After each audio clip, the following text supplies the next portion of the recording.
My name is Gregg Dancho. I am the zoo director here at Connecticut's Beardsley Zoo in Bridgeport, Connecticut. Hello, I'm John Rossi. I'm a touring drummer with a passion for animal conservation. When I'm on the road, I spend as much time as possible visiting zoos, aquariums, and conservation organizations. Now, I want to share those places with you. I'll be talking to keepers, vets, conservationists, anyone who can help me in my mission of connecting my people to animals through their people. Join me on my Rossifari. Hello, and welcome back to a kind of cool, kind of same but different episode of the Rossifari podcast. So, this episode is being recorded right now in Massachusetts after I just left Beardsley Zoo in Connecticut and drove here. And I'm on a little 2 days off from my show and having a mini adventure. And normally, the way this podcast works is I go in chronological order through my adventures, and you get to hear them as I lived them, just, a couple months delayed. However, Beardsley Zoo is opening a brand new, wonderful Andean bear exhibit this upcoming weekend. And so I was able to talk to Lisa, their PR person there, about coming on up today, Monday, May 15th, and going and checking out the exhibit and talking with someone about it and spending time there and turning it into an episode, hopefully to encourage y'all to go and check out this new exhibit when it opens this very upcoming weekend. So this episode will actually be dropping less than 12 hours after I recorded the initial interview. And I've never really done something quite that quick before with one of the main Rossifari episodes. So it's been really thrilling. It was a little weird waking up today and realizing that I have a podcast coming out tonight and I don't know what it will be like interview-wise because the interview hasn't happened yet. So yeah. But what an interview it was. I love Beardsley Zoo so much. And this was actually recorded in the holding area of the new Andean bear exhibit. We were right there at the beginning. There's a special guest other than the person speaking. It's the Andean bear that lives at the zoo. And it was just a really cool experience to hang out there. You will hear some shifting noises and stuff like that because it is an actual, exhibit habitat. There was a keeper working as we interviewed. And it was just so cool to get to come and check this out before it opens and to see this new gorgeous exhibit. I'm really excited to share this with y'all. That's not actually the only thing I'm excited about this week, though. So as y'all probably know from listening, I have a Patreon where you can support the podcast for as little as $3 a month by going to patreon.com/Rossifari. And this week, we have 2 new patrons joining the family. First of all, welcome, Ali Milensky. It is lovely to have you on board. Thank you for being here. And also, welcome Stephen Williamson, who is a brand new Red Panda level patron, meaning you'll be hearing that name every week. So thank you both for being here and supporting the pod. And thank you to all of my patrons and really to everyone who supports me in other ways too, because it ain't all about the money, y'all. But I will tell you that having patrons like that enable these trips like this to just shoot off to Beardsley and make this happen. So thank you all very much. Quick housekeeping. Don't forget, make sure you hit up at Rossifari on Instagram, Facebook, Twitter, at Rossifari Pod on TikTok. Make sure you're subscribed to the podcast. All the good things. You know the drill. Okay, enough talking. Let's get to my interview with Gregg Dancho, the director of Connecticut's Beardsley Zoo. Or should we say Beardsley Zoo now? Get it? Because Andean bear? All right, interview. I have been doing my job as zoo director for now 40 years. Actually, I've been here for 48 years. Wow. I was born here under a tree. Part of the SSP? Yeah, part of the SSP breeding program, yeah. The zoo is actually just went through its 100th anniversary last year. And then I looked at my numbers and said, I've been here 48 of those 100 years. So it's a little bit, little disconcerting in some respects. But we've done a lot of things over the years, and really excited right now to have you. We're actually in the backward scenes of our new Andean bear habitat that we just going to be opening up this weekend on May 20th. It's going to be a lot of fun, and we're going to have the ribbon cutting and talk a little bit about how this project came to be, and we're really excited about it. I am really excited about it as well. Being here now, it is as gorgeous as I had hoped it would be. So let's start off. We'll come back to talking about you, but right now we are standing roughly 1.5 feet away, although through protected contact, from a bear. So tell me about who we're hanging out with. So this is Cayumbe. Cayumbe is an Andean bear. They used to be called spectacle bears, which is interesting. That's when they years ago, when before they changed, because the Andean bear comes from the Andes mountain chain, it made more sense to call them Andean bear. But they used to be called spectacle bear because if you look at their faces, you can see that they do have rings around their eyes, a lighter color, or generally a black bear, but with light colored rings around their eyes, and that denotes again the spectacle look to them. Which is really interesting about Andean bears also is that a lot of people don't realize that the Andean bear, they were the bear that is modeled after Paddington Bear. Oh, okay. So Paddington Bear, the gentleman who wrote Paddington Bear was down in South America, saw an Andean bear, thought they were the cutest little thing, put a hat on, a little coat, and that's how Paddington Bear came. So Paddington Bear actually is an Andean bear or spectacle bear. Wow, I did not know that. That's very cool. So let's just this is a much smaller bear than I think a lot of people might think of if you think of black bears or grizzlies or whatever. Yeah. So what are we talking size-wise here? Andean bears are much smaller than, especially the females, are much smaller than our North American black bears. They weigh in approximately 75 to 85 pounds for the females. The males will get larger, about double in size. And so the males will get to be over 300 pounds. So they look like more like a yearling black bear, but they are a smaller bear. They live mostly arboreal. They will live in trees, so they climb up trees all the time. So the smallness of them helps them with that. What's interesting about Andean bears too is that they live, again, this is in the word, they live in the Andes mountain chain, so they can be found way up high in the mountains in the cold weather areas and all the way down into the jungles. Oh, wow. Okay. If you're standing here right now, you can actually look, your listeners can't see it, but they love making nests where our black bears really don't make nests, especially when they come out of hibernation. But she will every night drag her straw and make a little nest that you can see over there in the corner. Yes. She'll bring if our animal care providers give her more straw in another area, she will go and grab it, pick it up, bring it to her nest, and make herself a nice little area to sleep in overnight. So it's really kind of cool to see. Now, Cayumbe is 22 years old. They can live up into their 30s. Okay. So she is a relatively older bear. She did come to us from the Cleveland Zoo. They were doing a whole redo of their habitat there. Knew that we were building one here. Said, can we take Cayumbe here for a short period of time while they're building their new habitat? And we said yes, and we just love her having her here at Connecticut Beardsley. Now, she may or may not be staying here. Their habitat is being completed. But we really don't know. With the SSP program that we work with these bears, we don't know whether she'll be here with us or she'll be going back to Cleveland. Okay, yeah, that makes sense. It's awesome to have her here right now, though.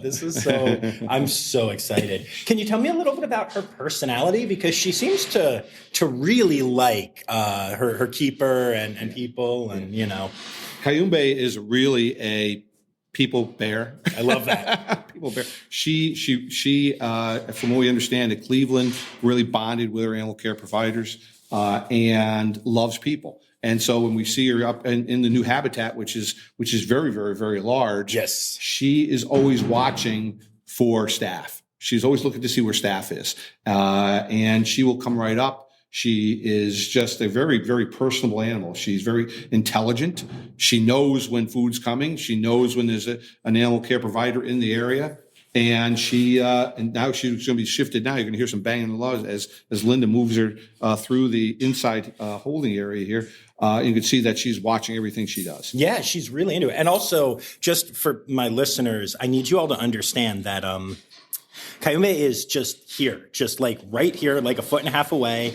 And as Gregg mentioned, is like literally like standing up to look. Like, I am amazed that I'm able to ask questions and not just giggle and make weird noises, because this is just truly, I mean, she is a beautiful animal. She is a gorgeous animal. And again, she very, very personal, like we just said. I mean, and sometimes she will just show some really aspects of her personality, to where she can be a little bit, like Linda mentioned a little while ago, a little bit of a goober. Yes, which, by the way, is my favorite word. So I love that. Yeah. Yes. How is she a goober? Tell me a little bit about how goober. Said she again. Linda wants her to do something, and she will do something completely opposite, but still do it eventually. So, like, Linda's moving her now from one shift area to the other, giving her access back outside.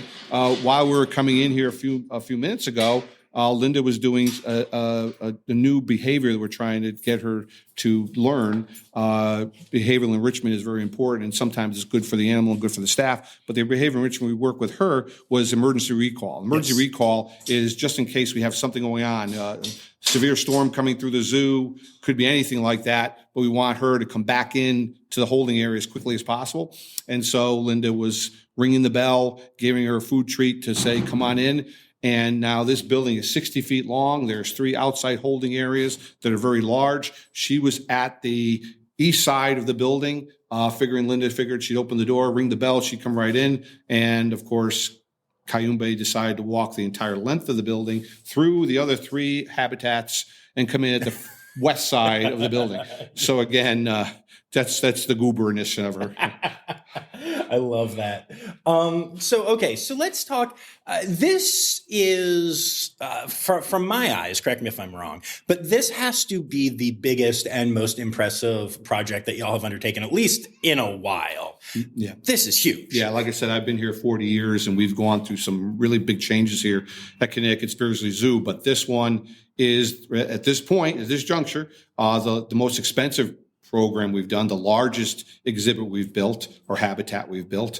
And yeah, we're really proud of this. This was funded by the state of Connecticut. And we went to them, and we used to have an Andean bear here years ago. And when I was director, I decided that habitat or exhibit that we had them in was just too small. Okay. And so there was no reason to have an animal here that we didn't think that we were taking good care of, or in a situation that we felt was good for their own welfare. So we moved the bears out through the SSP. Because we're an accredited member of AZA, we were able to contact the Species Survival Plan and say, hey, can you move this bear to another facility? We just feel it'd be better for him. And so Joaquin left us and went down to Beardsley Zoo in Wheeling, West Virginia. And we were out of bear business for a while. And we always wanted to bring bears back. So again, we went to the state of Connecticut and we lobbied for bonding for the program, and we received it, and we were able to build this, I think, a very lovely area for our bears now. Yeah, that's amazing. So I'm curious. So I know, that's a great story, but what is it? So you're the director, and your team gets together and you're like, all right, we're going to do a big project. We're going to do a big expansion. We want something new and something exciting. How, out of the hundreds of species that, are in the AZ and stuff, how do you settle on Andean bear? What was it that made you think this is what's going to make our zoo pop? Well, it's one of the things when at Connecticut Beardsley Zoo, we've done over the years. The Connecticut Beardsley Zoo, in their animal collection plan, was really cosmopolitan. Okay. Way back when. So any animal that the zoo could pick up, we'd bring in. We had Hanneman langurs, we had ring-tailed lemurs, we had kangaroos, we had zebra. But in that whole picture, really, we weren't looking at the educational aspect of it, or the ecosystem they come from, the niches they come from. So we decided to go and work with animals from North America, South America, and cold weather Asian. Now, the biggest reason for doing that, I believe, is that back in the early years, when I first became the zoo director back in the early 80s, we had an elephant here. We had Kashiba, was our African elephant. And we had her in a very small habitat area, cage area. I won't even say habitat, Right. because it was not a habitat. It was a very small area to keep it a large animal like that. We can only keep one elephant at the time. And so it wasn't fair to her. It wasn't fair to the zoo. It wasn't fair to our guests. It just was not a good thing. So we did move Kashiba out. Our African elephant did leave us. And at that time, the decision was made, we're not going to have animals we can't take care of in the resources that we have here, the climate that we have here, the size of the facility we have here. So we had to make that really conscious decision to decide what kind of animals we were going to bring in. We wanted to bring in animals that had need. We wanted to bring animals that were endangered species. We wanted to work with the AZA's SSP programs and not bring in animals like, black bears. I mean, there's no reason for us to have a black bear habitat here when they're walking around every place in Connecticut. So we didn't want to work with animals that had a need. Bringing back Andean bear was kind of a personal thing for me because I moved the Andean bears out and I promised, like MacArthur did, that I'd bring them back. Yeah. And so for those people who remember who MacArthur was, we won't get into that. But I did want to bring them back. So it was something that I love these bears. The bear that we had years ago was very animated, very friendly, just the greatest animal to have. An endangered species, has a need, has an SSP program written around it, has a SAFE program. Now we have a SAFE program in AZA, the Saving Animals from Extinction. So it's part of that program also. So all of that really, and it was part of our collection plan from South America, a smaller bear. We didn't have to, we'd have to have grizzly bears or polar bears here because people think about, well, can we bring polar bears? Sure, we could. This is a $2.5 million project we did here for polar bears. We'd probably have to quadruple that number to bring polar bears in. So it just made sense for us to have a bear that was part of our collection plan, but also it had need. Yeah, that makes a lot of sense. I dig it. So let's talk about the habitat here because it is, like you said, it is large, it is expansive. Talk to me about it and about the design of it and such. Well, we actually, when we worked with this, we worked with the zoo architects to get this project completed out of Seattle. And we worked this as a design build, which was actually very, I think, a good way to do this. We were able to bring our team together, the zoo team together, to look at the project as it was going on. Instead of having an architect design it and give us the plans and here we go, we were able to look at it on as the project was going along.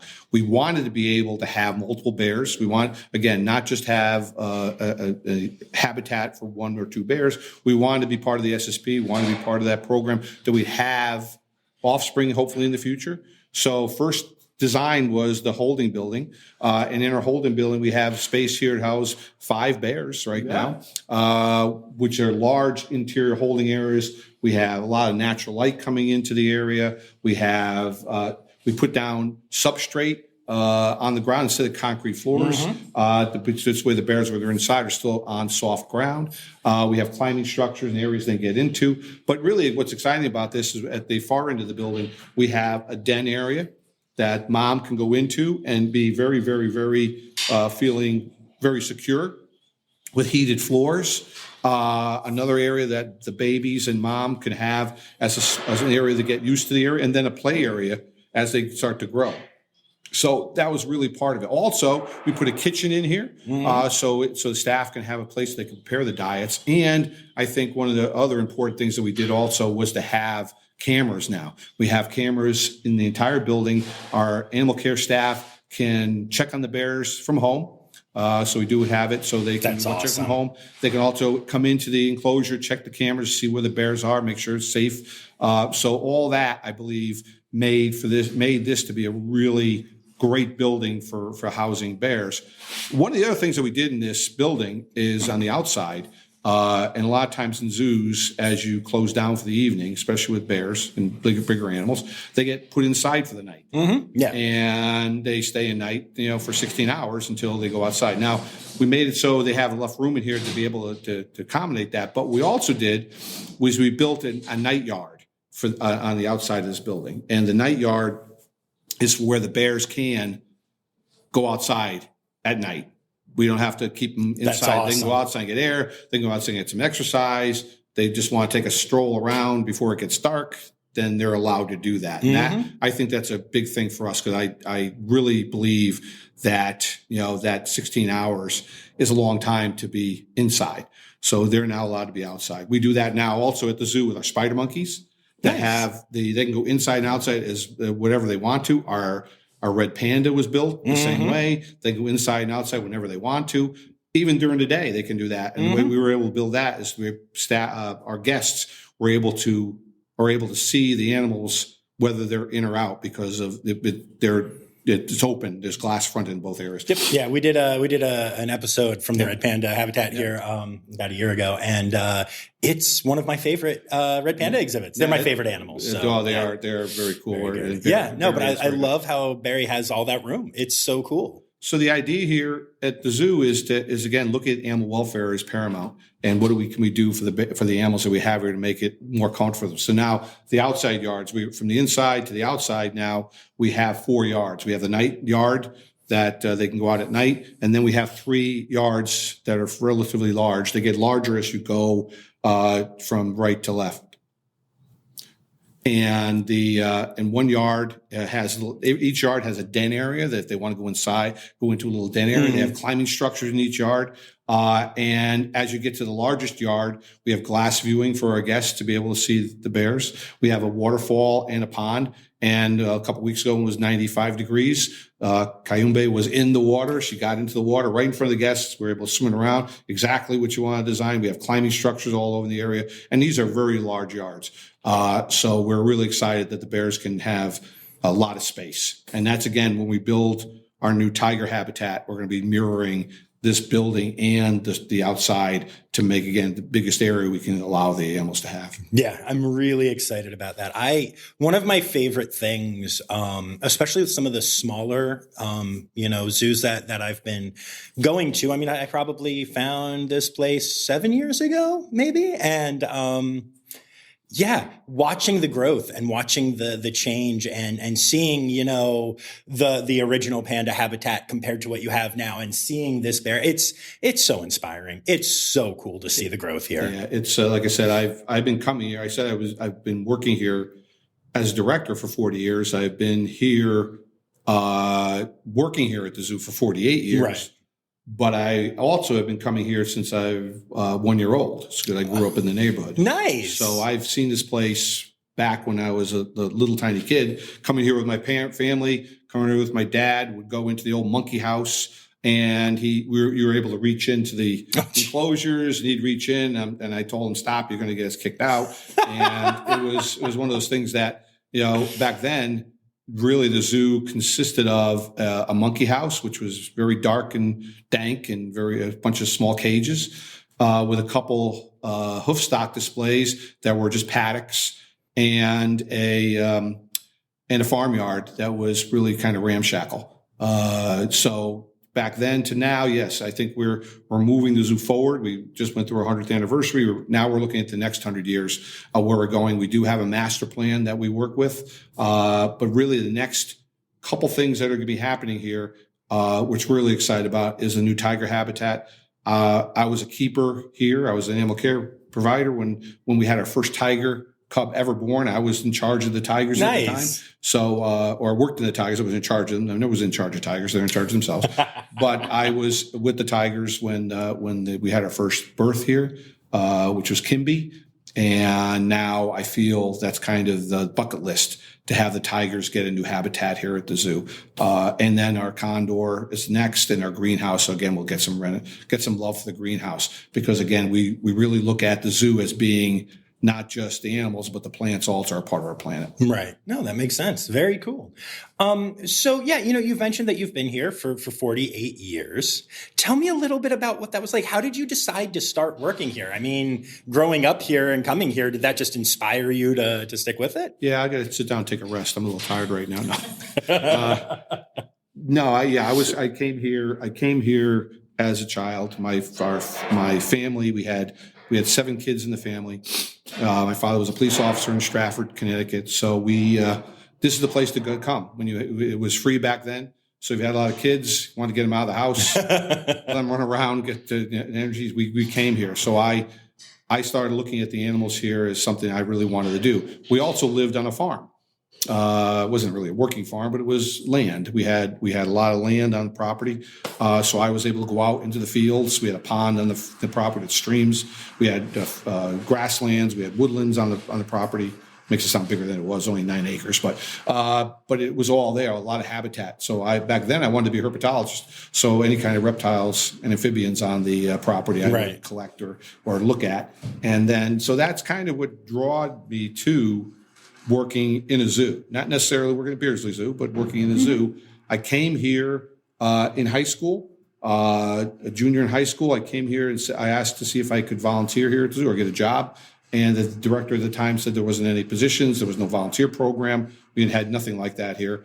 So I said, can I get credit from the high school to work here? And he said, if you can, then we'll figure something out. So I was able to get credit from Middle High School, come back here. And my learning curve was mopping floors. Oh, okay. So that was my job, mopping the old monkey, mopping. It's I can do it right today. My job was mopping the monkey house floors, and then I worked from there up, to being working in the farmyard, the children's zoo back then, and then from the children's zoo, getting a full-time job as a keeper, working with the predators, and in the monkey house, and then back in 1983 became the director here at the zoo. So it's been interesting to see the progression. It takes a lot of dedicated staff, and I've been really lucky to work with some really dedicated people here over the years, not to mention the ones we have right now that are just tremendous. And that makes the zoo. If we didn't have that support and that, you hate to use the word love because sometimes it gets a little overused, but didn't have the love of the people, that thought this place was worth it, then we would have been closed 25, 30 years ago. That's amazing. That's really cool. When did y'all pursue AZA accreditation? Was that before you were director, or was that a choice you made, or? Well, yeah, when I became director, that's when AZA formally said you had to be accredited. You were a member of AZA, but back then you had to be accredited. So we applied for accreditation in 1985. Okay. So we waited a couple of years to get going, and then we applied for in 85. We received full accreditation in 87 because we had some things that had to get fixed. And we've been accredited since 1987. That's awesome.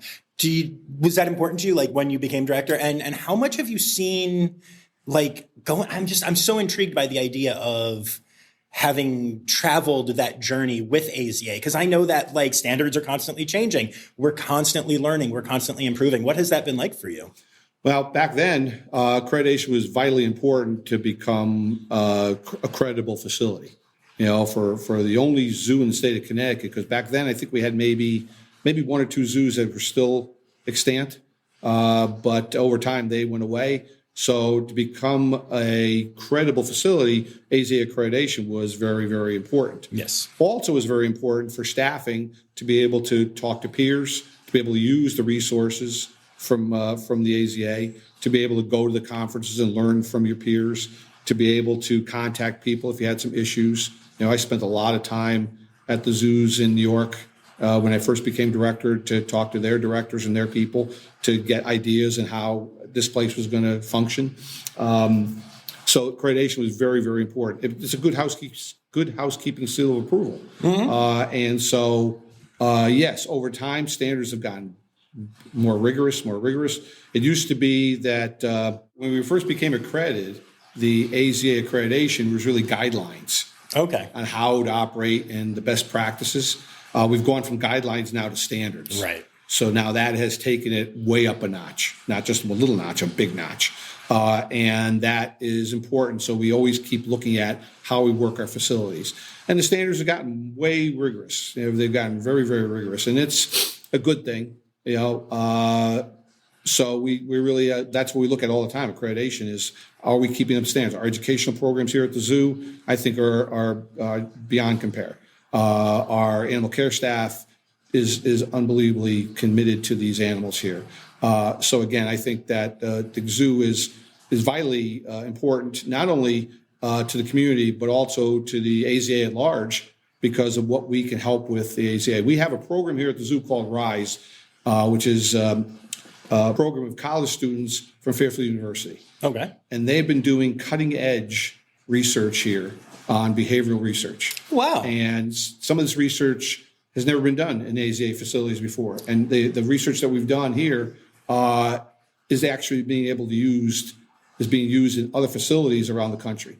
So that may be something that Lisa will talk to you a little bit about, talking to Jim and Rob about RISE and maybe even some of the students, because again, amazing work, again, with limited resources, but just committed people. Right. That's really cool. I love hearing that. That progression is just so cool. And I love that it's constantly evolving. Like, again, I feel like I'm standing in a place right now that couldn't have existed when you started as the director here, and, wouldn't exist at a lot of zoos maybe if it wasn't for the AZA and for not only standards rising, but also all of that research you're talking about, so that we have a better understanding. The understanding of the animals is the most important thing, and the understanding of guests. Mm-hmm. What are guests looking for? What are we looking at? Zoos are going to be continually evolving.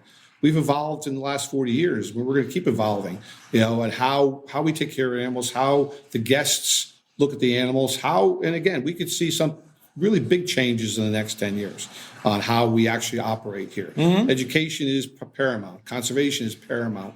And it's not just conservation of endangered species like our hammer leopards and our tigers and our Andean bear, but it's also conservation of our resources, conservation of our planet, conservation in our backyard. I think Connecticut's Beardsley Zoo really is the most important to our community. I think we're a community-based facility. We're not the Bronx Zoo, which is, worldwide. It's a worldwide organization. Mm-hmm. We benefit our community. We benefit through education programs we do here. We benefit through the work we do right outside our gates. Just mentioning to somebody a few minutes ago that we put up a osprey nest box in the park about maybe 10 years ago. Never had an osprey go on the box. And this year, finally, we have a nesting pair on the box with eggs in the box. Nice. So that, to me, I get really excited about that. Yeah. I get really excited about seeing bald eagles fly over the zoo. I get really excited about finding a garter snake on the zoo, because when I first started here, you didn't see any wildlife, quote unquote, natural, local wildlife here, because it was a park. Right. You kept it in a park and everything was cut down. So bringing animals in, our monarch butterfly watch program that we do here, our banding of our butterflies, and finding one that actually came from here, went all the way down to Mexico, and they found it in Mexico with the band mark on it, and we're able to say, hey, we have one of your butterflies that you tagged in Connecticut. We have one in Mexico. That is what I think Connecticut's Beardsley Zoo is all about. I think that's probably more important to me than a lot of the other things that we do here. But I'm proud. It really, when you put it all together, it really makes a big difference. That's so cool. I love that. And if I remember correctly, I'm stretching back with my Zoo News memory here, but when the COVID vaccines and stuff were taking place, didn't y'all have people where they could come to the parking lot and am I remembering that right? Or there was something going on where you encouraged, I know I remember this, unless I'm wrong and I'll just cut the damn thing. But either COVID or something, there was something where y'all were working with local health authorities. Oh no, we did before COVID. This is way before COVID, but we did here at the zoo. We did have worked with DEP, and we worked with the state to work with getting animals that shouldn't be in your home out of their home. That's what I knew. There was. I could see too many zoos do too much stuff. Yeah, and we worked. We worked with the DEP to get if somebody had something they shouldn't have. Right. And a lot of rules have changed in how you keep pets. Mm-hmm. One of the biggest issues was the chimpanzee that was in Connecticut. That was a very big story back then. But that kind of was an impetus to go and look at what do people have in their homes. So we did have an amnesty days that you could bring your animals that you shouldn't have to the zoo. DEP was here to take them away. We weren't keeping any of them. They would come here and they would, but we were the repository as the safe place to bring them. And just in case we got something that was, out of the norm of a snake, or so, if we had poison hot snakes, we had venomous snakes that came on that we could handle them. If somebody had a tiger or a mountain lion they were trying to get rid of, we could then help handle that. But yeah, we did that for a few years, and then we stopped doing that. Just because what we're doing is we figured we can do that on a very sporadic basis. Because if you did it on a regular basis, then you can go buy yourself a nice exotic animal, knowing that in a year or two I can pass it back to and not have any ramifications. So we really had to think about that a little bit. It was a good idea, but we want to make sure that people were going to take advantage of that. Right. No, that makes sense. That's what it was. Okay. Very cool. Yeah. So, obviously we are here celebrating the fact that this weekend this exhibit will be opening. But beyond that, what else is going on at the zoo? Well, we have a lot of stuff going on. We're going to be starting work relatively shortly on our prairie dog habitat. There's some baby prairie dogs out there now, little kits running around, their little pups running around all over the place out there. But prairie dog habitat's going to get a big facelift. We're really excited about that. We're going to be working on the new tiger habitat that we should be maybe seeing construction start of that maybe this fall, which will then move tigers out of the zoo for a while. But again, we'll be building something like you see here with our bears. Really excited about that going on. We have some baby animals born this year that we don't get baby animals all the time because a lot of people don't think of the zoo in the spring. They say, oh, baby animals, baby animals. Well, we don't do that. We only have animals here that are born if they have a need to be born here. Right. If we work with the SSP and we're working with knowing that these animals will have a home if and when we have babies. So we had some baby otters born here. We had 4 baby otters, which was very, very exciting for us. We haven't had baby otters here, I think, for 10 years now. Wow. So getting them back in, they are safe species also. We had a golden line tamarin birth here. Golden line tamarin, we haven't had babies probably for 15 plus years. Wow. And to have the first little offspring born here from an animal that we had years ago, that we actually had released some of our golden line tamarins from here to the forests of Brazil. Nice. So that program is kind of stalled out now, but to have a little golden line tamarin baby born here and being taken care of by mom and dad is tremendous for us. We also had some animals born in our farmyard, our Narragansett turkeys. Narragansett turkeys, for people who don't know, are called a heritage breed. A heritage breed is actually, it can be an endangered species, even though it's domesticated. Interesting. We have pigs in the farmyard. They're guinea hogs. We should have some baby guinea hogs this summer also. Nice. But guinea hogs were almost extinct. If it wasn't for Connecticut Beardsley Zoo working with the Heritage Breed Association, that population would still be near extinction. And now we have a lot of guinea hogs. Guinea hogs are a small breed of pig. They don't get very large. They came over from Africa, and nobody was working with them anymore because why would you work with such a small pig? The only way you would do that is with a family farm, and family farms, lost favor years ago, gaining favor again now. So a lot of these heritage breeds may be coming back just for the fact that people are saying, maybe I can start my own family farm again, little victory gardens and family farm. So we try to show that here. We have chicken coops that you can put in your backyard to learn a little bit about that. We have a victory garden here that we grow vegetables for human and animal consumption. So all that kind of stuff is really exciting. And we're going to have a lot of events going on this summer. So it's going to be a great summer for us. Nice. Very cool.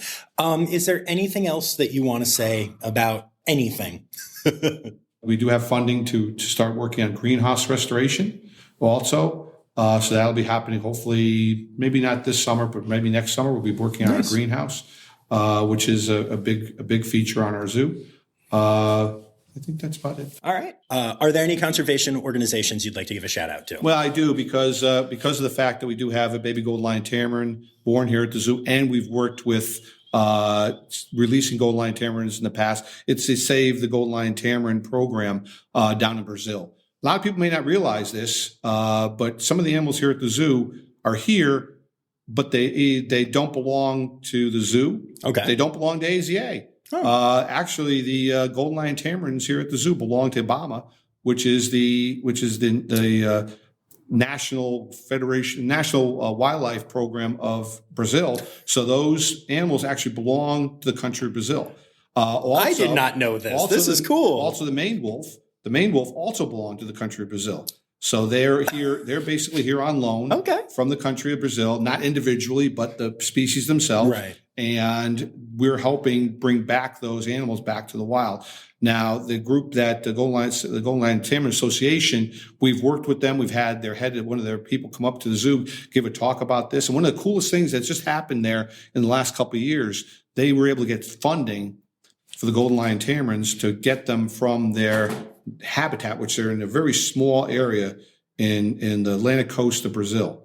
Very small area and kind of landlocked in there. So if anything happened, they did have some issues where the animals were getting sick, and that entire population of Golden Lion Tamarins in the wild could be extinct in the blink of an eye if something went through the entire population. Right. They were able to get funding to build a land bridge over a highway so the animals can now migrate from their area to another tract of land on the other side of this very busy highway in Brazil. And so, I want to make a shout out to them and knowing that that was a huge deal for them. And hopefully it will not only work for the Golden Lion Tamarins, but everything else that's living in that area can also take that land bridge over to that new zone. So it's kind of cool. Very cool. I'm obsessed with wildlife overpasses, underpasses even. I've seen it where they go like under roads and stuff. Very cool. Very cool. It's a big program they worked on. And I think the connection for us is our Golden Lion Tamarins, of course, but also the Fairfield University program that we work with is also working with them over there. So they've sent people down there to check it out. That's awesome. It's time now, don't you know? We've come to the end of the show, but there's one tale left to go. You're gonna laugh and say, oh no. It's time for the Rossifari poop story. Working in a zoo, you can have a lot of disgusting, poopy stories, and you can go from peacock poop, which is probably the smelliest poop on the planet, to some poop that doesn't smell so bad. And even sometimes the bear poop, actually, sitting here, it's got a nice fragrance to it. But my poop story is back when we had a pond that we had here at the zoo that had a lot of ducks in it. And it hadn't gotten cleaned out for a while. And it was a mess. It was green. It had a smell to it that it's hard to imagine. But we had to empty the pool. Now, back then, the resources we didn't have a sump pump. We didn't have any pumps. We didn't have hand pump. We had none of that.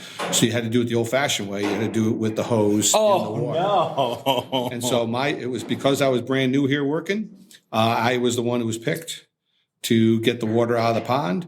And I said, okay, and I started, drawing in on the hose, put the hose in the water, had to hold my nose because the smell was so bad.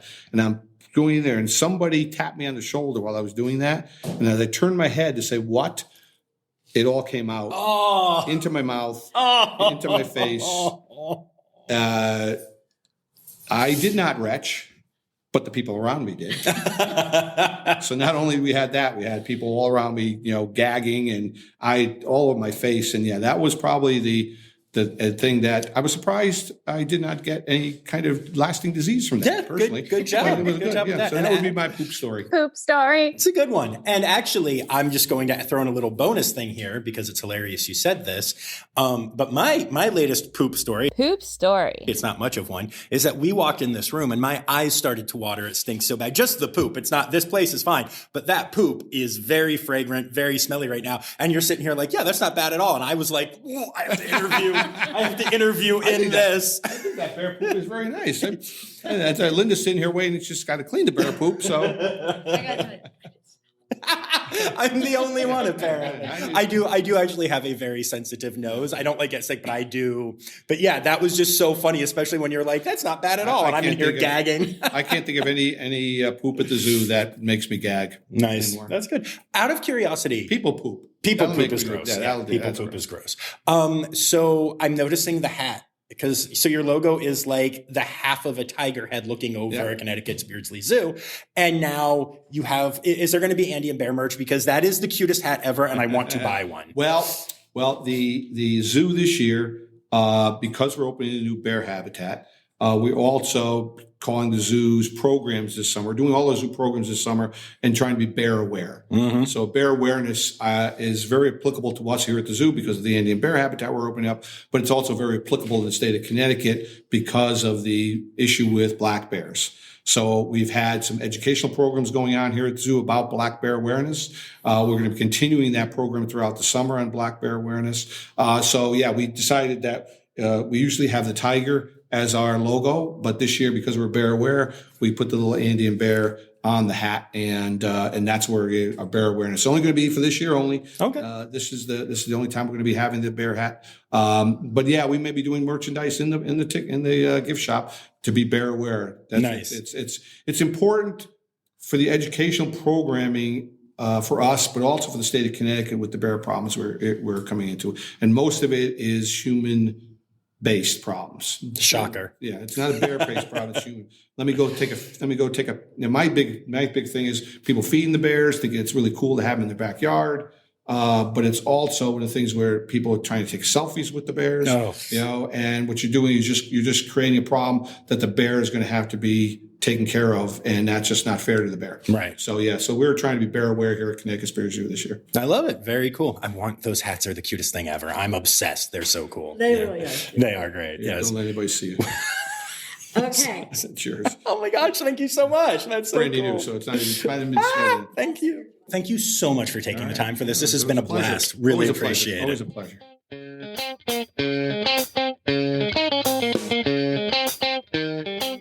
Y'all, I am so excited about the Andean bear exhibit at Beardsley Zoo. It's really good. It's big, it's expansive. Those words mean the same thing, and I keep saying them both as though they mean separate things. But it's just really beautiful. And the bear is wonderful, as you heard. And the future is looking really bright, both for that exhibit and the zoo in general. And how cool is Gregg? I mean, I've heard the expression, he's the kind of guy that would give you the shirt off his back, but he literally gave me the hat off his head. I wore it all day and plan to continue. It is adorable and awesome. So I want to say thank you to Gregg, and I want to say thank you to Lisa for setting this up, Lisa Claire, who does the PR there and has been a huge supporter of the podcast for quite a while now, and actually even took the time to sit with me and give me some ideas on how to help grow the podcast, to do more PR work. She had thoughts that never crossed my mind, and I'm so appreciative for all of that. So I guess what I'm trying to say is that I'm having a really good day, y'all, because again, this is coming out, the day after all of this went down. And it's been really fun throwing this all together and reliving it kind of in the moment. So, I thank you all for listening. And I want to say a special thanks to my Red Panda level patrons, Laura Schenk, Kristen Dickey, and Steve Williamson. And finally, I want to remind you all that the word credits backwards is Steiderk. The Rossifari podcast is produced, hosted, and engineered by John Rossi. Editing and fact-checking by John and Dr. Zoe Rossi. Our theme song is Sevens by Nathan Burke, performed by Nathan and John. Interrupting John theme and additional voices by Taylor Isaac Gray. You can reach John directly on Instagram and Facebook at Rossifari or by email at rossifaripod@gmail.com. Rossifari is part of the Daydreamer Media Network. Now, stop listening to me and go visit a zoo.